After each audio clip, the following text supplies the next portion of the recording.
Life versus ParalyzE.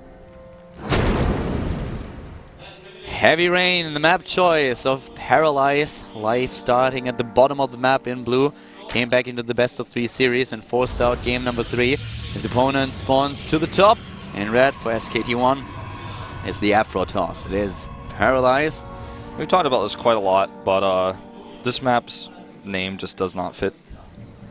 I want to see, like, if it's heavy rain, I want to see like a flood on the side of the map where there's just like pools of water that units walk through, because it's really starting to get flooding because there's actually heavy rain, you know, or like just a torrent of rain, or even like a bigger sound effect than what we have, because this is puny, this rain. This is like nothing. I live in Korea, and when rainy season comes, man, like, even though the easiest of days is the worse. The snowfall that we had 2 days ago? Oh yeah, that was crazy. My god. It was beautiful though. It was really, really nice, but I didn't expect it at all. Usually in Korea it's just cold, but it doesn't snow a whole lot. Like when it snows, like sometimes in winter you have like the ice stays here for a long time, but because it's so cold there's no rain, so in Germany the entire like winter is a little bit more muddy.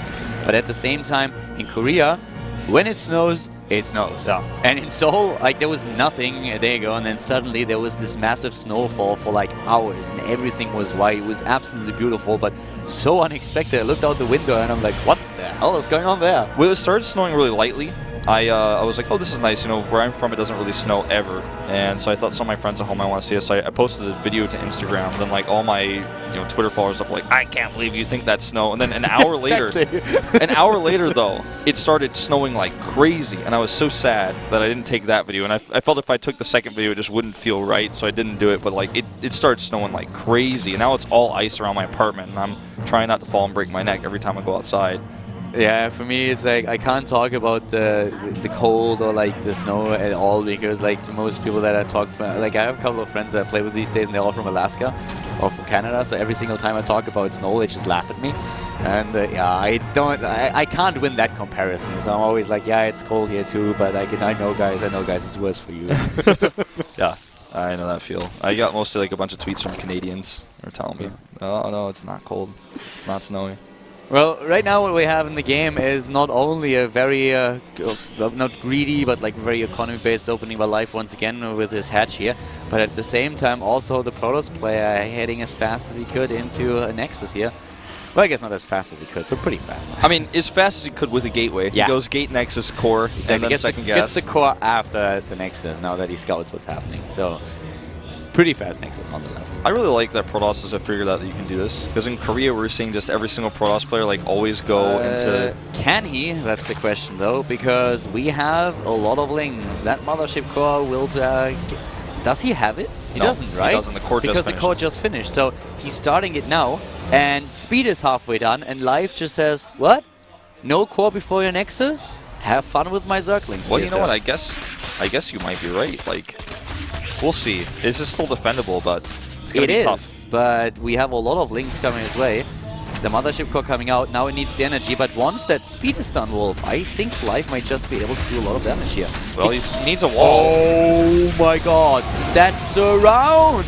Yeah, there's no wall, he could go into the main base. He needs probes here to block. He does start blocking. That Zealot, or rather the Sentry is not out yet. The Zealot is down. 1, 2 down already. Goes into the main base. Try to lure the Mothership core a little bit away, actually. The Sentry is being attacked here. He's gonna lose the Sentry. The Sentry is down the force field at the front, but at the same time there are still probes at the bottom, and those Zerglings, they are doing work, killing Harvesters.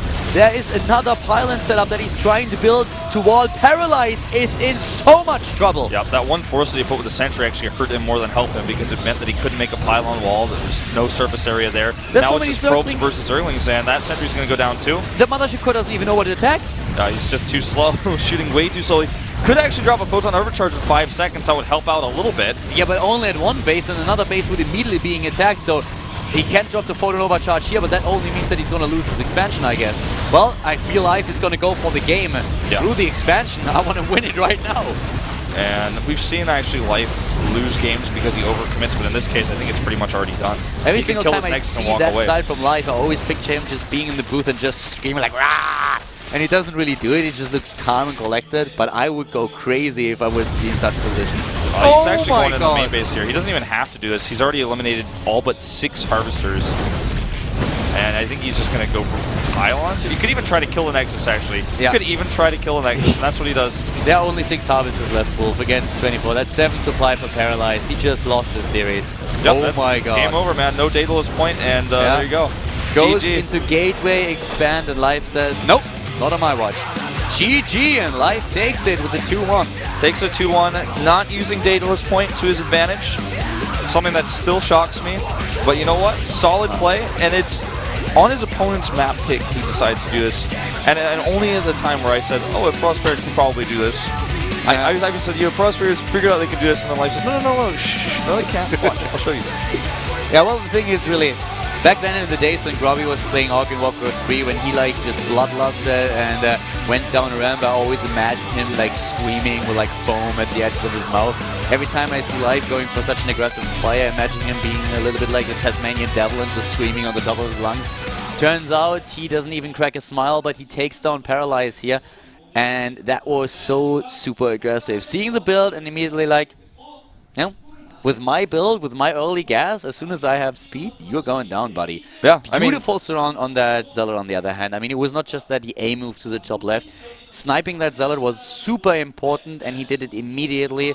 War Prism had a tough time, as you said already. The wall force didn't finish field at in the ramp. end was a big problem. Yeah, the force field didn't allow him to get that pylon up, which meant that he got into the main base, and that's what caused him to lose all of his probes. If he doesn't force field, though, those Zerglings can just block the pylon anyways. So it's like, it was a lose-lose situation, basically. It was actually funny, like, how he used it. You know what he could have done? He could have put the force field on top of that ramp. Yeah, because what he on did, the ramp itself. He put it in the wall, and then suddenly you saw him trying to like, just wall it off with buildings, and he was like, his probe's like, I can't build there. I can't build there. And he started to build around the force field. Did you see that? Yeah, it just didn't have enough time. He didn't have enough work money. for him, exactly. He needed, I think, 3 pylons to make that happen instead of just simply 1. So he was trying to somehow do that, but he couldn't. Force field on the ramp would have maybe saved him a little bit longer, but as is, Life takes it and goes to the winner's match. We are going to go into a short commercial break, and in about 5 minutes we'll be back with game number 2 between Sky High and Squirrel, so stay tuned at the GSL Code S.